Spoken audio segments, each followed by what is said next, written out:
Hola a todos, yo soy la doctora María Espinola, soy psicóloga clínica y hoy voy a enfocarme en la importancia de tener mentores. Esas personas que saben un poco más que uno y que nos pueden ayudar a crecer personalmente y profesionalmente.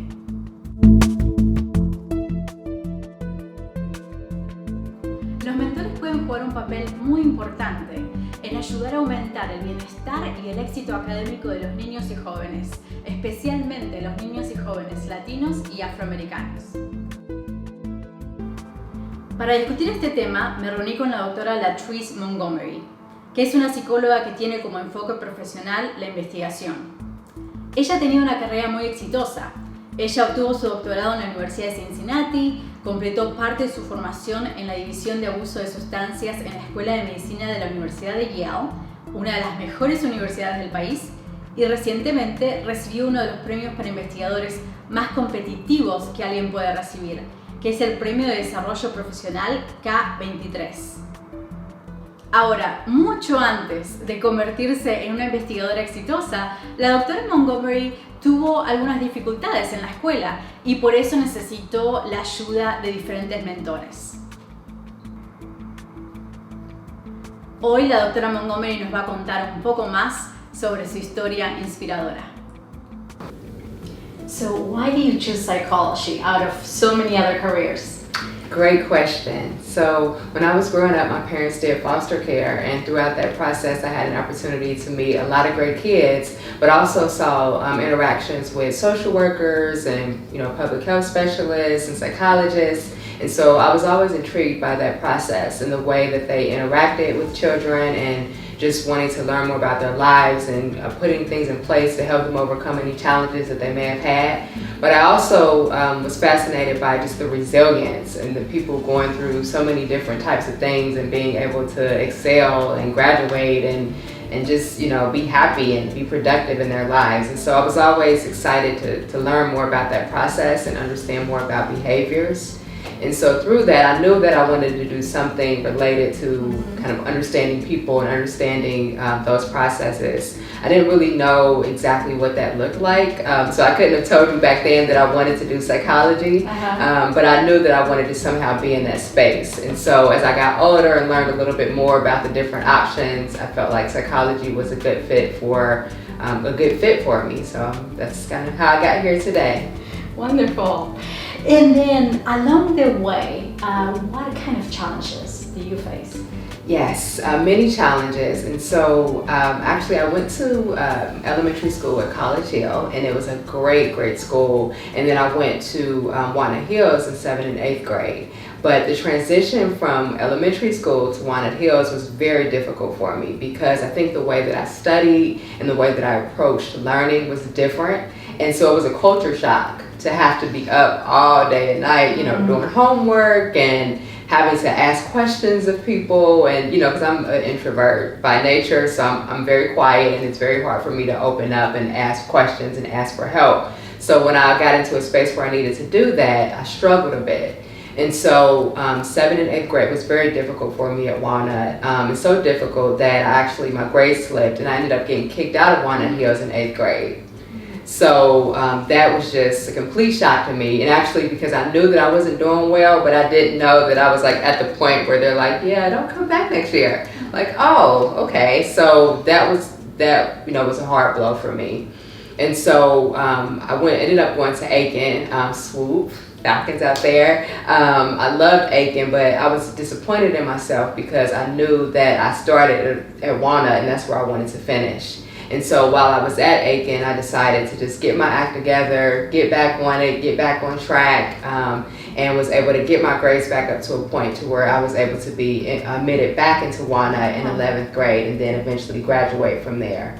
So it was definitely challenging and shocking when I got kicked out, but it's something that I am proud of myself because as I look back, even though that was a traumatic moment, I'm proud of myself for turning it around and for still believing in myself and having family and friends that supported me through that process and didn't kind of just say, oh, you got kicked out and, get your life together and not really provide that support. So I'm thankful for that support system, and of course you're never want to get kicked out of the school, but I am glad. I think that it helped me to kind of build character and build that resilience and show me that yes, you can do it, and if you set goals, you can accomplish them.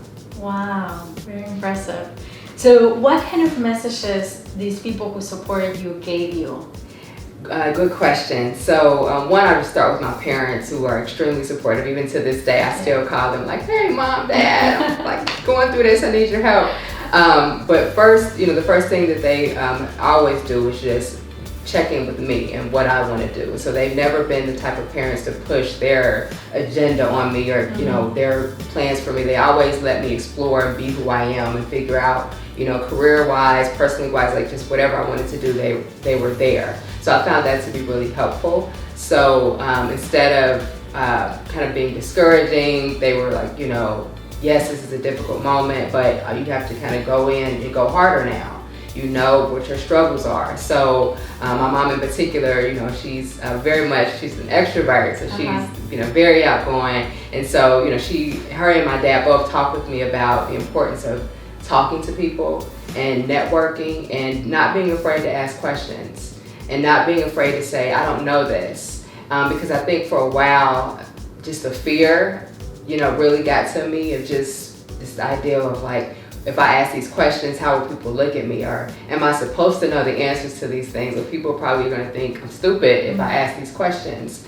And so that's something that, kind of looking back, I really wish I would have took more to heart. But my parents, they always instilled that in me to just ask questions and realize that I don't know everything, and that none of us knows everything. And so it's okay to do that. And so that was really something like that I really got from my parents. And then also just having great mentors along the way, professional mentors. And so my mentor through the CYC program, when I met her, the first thing she did to me, that's the first thing that sticks out in my mind. So she actually was assigned to me in 11th grade when I was at Walnut Hills. And I remember when I went back to Walnut, I wanted to take an AP psychology course because I told you I was very interested in psychology. So I was excited about this advanced placement course. And so when I looked online and went to talk to the teacher, I learned that the course was full. And so, of course, I was discouraged because I really want to take this class. I think it'll be good for me. And so I ended up meeting with my mentor, and she asked me, what classes are you taking this year? So I ran down the list of classes that I was taking, and she was like, well, what about that psychology course that you mentioned? And so I told her the situation, and she was like, no, we're going to go back and we're going to try again. And she's like, we're going to tell them more about your story and about, what your interests are. And, she was like, because when I met you, all you talked about was psychology. She was like, and I don't think, like, you have to make sure that you communicate that and that, you're clear on that. So she actually came up to Walnut, like, one day after school and walked with me to this classroom and said, this is LaTrice, and, introduced me and introduced the passion that she felt when she first met me. And he allowed me in the class. He made an exception, allowed me in the class. I was able to get, it was like a few weeks in, so I was able to get like the books and everything that I needed. And it ended up being one of my favorite classes in high school. And actually to this day, it's probably one of my favorite psychology classes.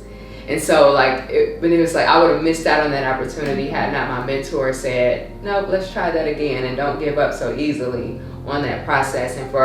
And I think the most important thing that I learned from her is that it's so good to have people that can sometimes see things in you that you can't see in yourself. And that was a moment of I think that was probably like the realest moment where it was like, wow, like she really believed in me to the point of where she came up to the school and walked me through the process. And that's something that even when I mentor students, that's something that I always think about, the impact that you have. And even though it might seem like something small in the moment, but it can stick with people for life. And so just having those messages, having people that can, physically walk you into places and be there for you and encourage you, it's made a world of difference. I love that story, and it's amazing how mentoring had an impact in your life. So now, as an adult, as a professor, as a researcher, are you mentoring other people? Yes, I am, and it's one of the best parts of my job. And the experience that I described to you, as well as just other mentors, I've had wonderful mentors throughout my undergraduate and graduate experience. And so what I've done is I've kind of just taken like bits and pieces from all the great people that have been in my life and just kind of sprinkled that into my mentoring style. And so again, kind of what I mentioned before about the the impact that you have. And so always trying to be supportive and encouraging of students. And so I have students now that are at various stages, many of which are in psychology. So there are some undergraduates, there are some in graduate school or on their way to graduate school. And so one, trying to be sensitive to where they are in their training, because I try to think back to when I was in high school or when I was an undergrad, what did I need, or what were my concerns. And so trying to stay in that space, and it's really helpful. And so taking those mentoring styles that I've received over the years, and kind of instilling that in my students as well as I mentor them. And then I guess one of the things that I really, really, really enjoy about mentoring is just being able to see students grow and to kind of come into their own. And so as much as I love providing the guidance and being there for them, but when they come to me and say, hey, I want to try this new thing, or I saw this opportunity and I think I'm going to go for it, those are the moments that are like really inspiring. So right now I have a student that I'm working with who just recently applied to graduate school, and she got in, and I'm excited for her because I know that initially she was trying to think what is the best route for her, but I'm glad she went on ahead and did it and just jumped out there. And that's those kind of stories really, and they inspire me and they keep me going and keep me excited. So I'm just blessed to be able to be in a space where I can mentor others, and it's an exciting opportunity. And then also, I think the important thing that I always share with my students is the importance of having multiple mentors, because it's important to get different perspectives. So I have different mentors for different parts of my career, whether it be balancing work life, that's ever really a thing, I don't know. And then or like certain professional aspects, some that are more like content oriented. So I think it's something that just continues to happen, and I encourage my students to also work with other people and get that mentorship in any way that they can, and get that support from many different places, because that's extremely important. And as a mentor, I think one of the things that really is exciting to me, in addition to kind of just seeing people grow and kind of come into their own, but then also seeing them go on to mentor other people as well. And so they mentor each other in the lab, and then they go out into the world, and then they mentor people. So it's just like this, like, you kind of feel like you have mentoring people all over the world. You kind of create this circle of support that people can call on throughout their entire career, and I think about programs that I've been in and support that I've received, and I can still call on people from those circles to this day, asking questions or asking for advice or asking for letters of recommendation or, things that you need along the way. So I'm excited to kind of feel like I'm a part of that circle in some sort of ways. Thank you. What wellness tips do you have for young mentees, and especially for the class of 2020? Great question. So the first thing is, and this is something I've always, just looking back, I wish I would have took a little more seriously in my mind, is that just embrace the times, like embrace being young and really enjoy the moment. And even though, I know this is a very challenging time, and there are definitely, there's a lot of things to be worried about and concerned about and stressed out about, but just embrace the space, embrace being young, embrace the accomplishment, don't lose sight of it. And I've been seeing like so many different things like on social media about people sharing good news, and then they feel bad, like, oh, should I share this during this time? But it's like, no, share that. We need that good news and that good energy. So knowing that people have, worked so hard to get to this point, and just thinking about all the late night studying and all the early mornings waiting for the bus and waiting to get out to school, and just, the tests. And so you've accomplished a lot. And so, embrace that and be excited about that. It's an exciting time. So definitely don't let anything let you lose sight of that. So I think just that mindset is extremely important. But also just to take this time and just think about the idea that, crisis reveals character. And I always say that, and that's something that I think is becoming so much more apparent even in these times. And so one of the things, whether it be, coronavirus or any other crisis or issue that may ever come up, is to think about those issues and think about first of all, acknowledge the fact that there is stress, that there is depression, there are negative things associated with it. But once you've taken the time to acknowledge that, then to begin to move into a space of what is it that you want to see. So there's so many things, especially related to this virus, that we want to see and that we want to see happen and that we wish leadership would engage in or whatever. But think about how you might play a role in that space. Use this time to think about the impact that you can make on the world and what approaches and strategies you might take to say, you know what, I can see myself being in that space and contributing, whether it be related to the virus or not, or related to health or whatever it might be. But think about your unique space in the world, because this really gives you an opportunity to think about your career goals in a whole new way. Because the world is, I personally don't think that the world is ever going to be the same. And but that can be good for you in terms of innovation and new ways to think about things and new ways to think about your career and things that you put out there. And so I would say, acknowledge what's happening around you, and it's very true because we don't want to ignore that, but also take some time to embrace, the growth and what you can do and how you can contribute to moving forward in your, personal spaces, in your career, in your personal life.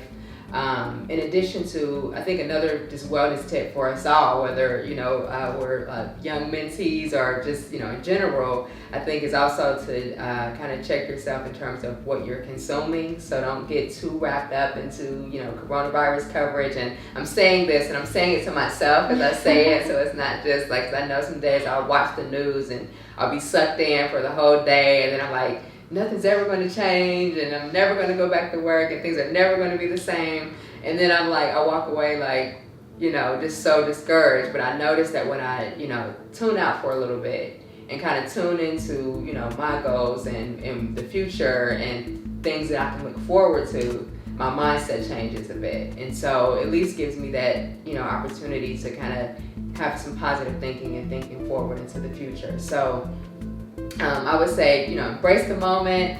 I know there's a lot of challenges, but and also make sure that if your school is doing any kind of drive-through graduations or anything that they're doing, whether are online graduations, make sure you participate in those and still connect with your friends through webinars and phone calls. And so there's still ways that we can stay connected. And so I would say just continue to stay connected with people. Continue to just, try to do the things that you were doing. I know it's a different time and you kind of have to get creative, but it's that creativity that leads to so many great developments. Even when I think back over my career, it's, even when I started out, I never saw myself doing social media research, but it was through, learning things in my career and seeing there were certain people who couldn't access, traditional treatment, or there's so many different challenges and things, and sometimes we don't always think about those until we're in a situation where it's wow, I guess, there's a lot of, there's some challenges here, and that everyone may not be able to access this, or maybe we can't do it this way anymore. So that's what I'm saying, really take advantage of this time to think about, what you want to do and how it might look different and how that might be exciting and ways that you can innovate and create.